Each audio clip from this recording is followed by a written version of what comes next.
وترأس صاحب الجلالة الملك محمد السادس نصره الله محفوفا بصاحب السمو الملكي ولي العهد الأمير مولاي الحسن ومرفوقا بصاحب السمو الملكي الأمير مولاي رشيد مساء اليوم بالقصر الملكي بالرباط حفل الحناء التقليدي الذي يميز الاحتفال بزفاف صاحب السمو الملكي الأمير مولاي رشيد وللا أم كلثوم. التفاصيل.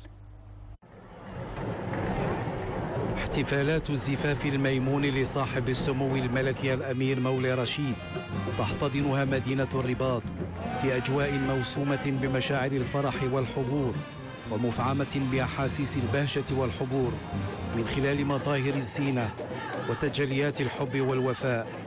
برحاب القصر الملكي العامر يترأس جلالة الملك احتفالات الزفاف وفق تقاليد عريقة توارثت الأجيال عبر التاريخ من خلال إقامة طقوس تبرهن على ما تزخر به مكونات الثقافة المغربية الأصيلة.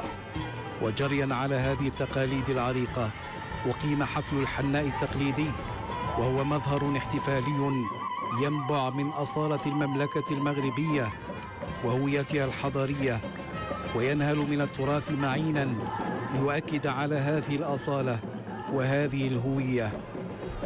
في الثقافة المغربية المتجذرة في عمق التاريخ ترمز الحناء إلى الخصوبة والحنان والحب والسعادة، وهي من ضمن مشتملات الهدية إلى جانب الثمور التي تمثل الوفرة ورغد العيش والعود والمسك اللذين يحيلان إلى طهارة الروح والنفس.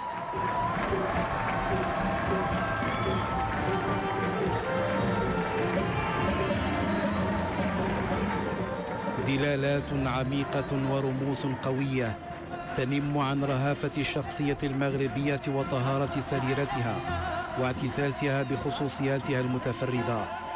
تقاليد وأعراف حبلى بمعاني ودلالات تعكس حضارة متأصلة وتشكل تجليا عريقا من تجليات الاحتفال التقليدي بالعرس المغربي.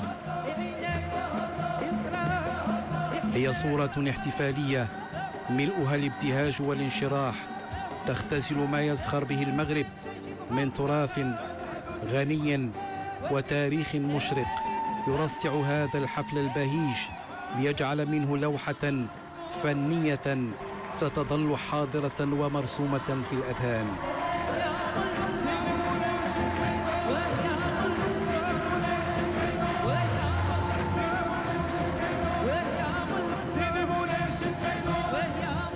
هي مناسبة سعيدة يعبر فيها أبناء الشعب المغربي عن أغلى الأماني وصادق الدعوات بأن يحيط المولى عز وجل هذا الحدث الأبرك بعظيم رعايته، وأن يجعله مقرونا بوافر الهناء ومحفوفا بغامر السعادة.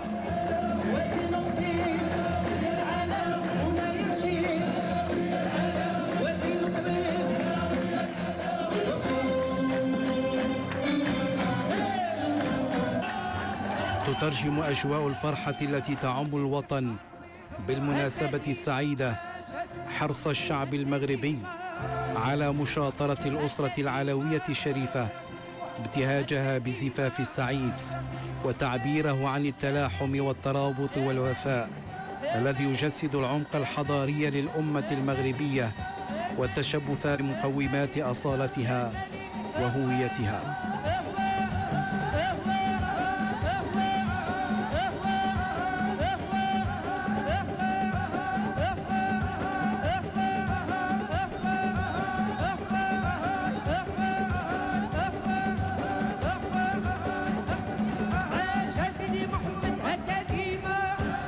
من خلال هذه المظاهر الاحتفالية يؤكد المغاربة بتلقائية وعفوية أن الملك والشعب متلاحمان ومتماسكان بقوة، ليظهر من جديد عمق التآزر التاريخي بين الأسرة الملكية والشعب المغربي، ليشكل معا دعامة مستقبل المغرب وأساس استقراره وضمان استمراريته.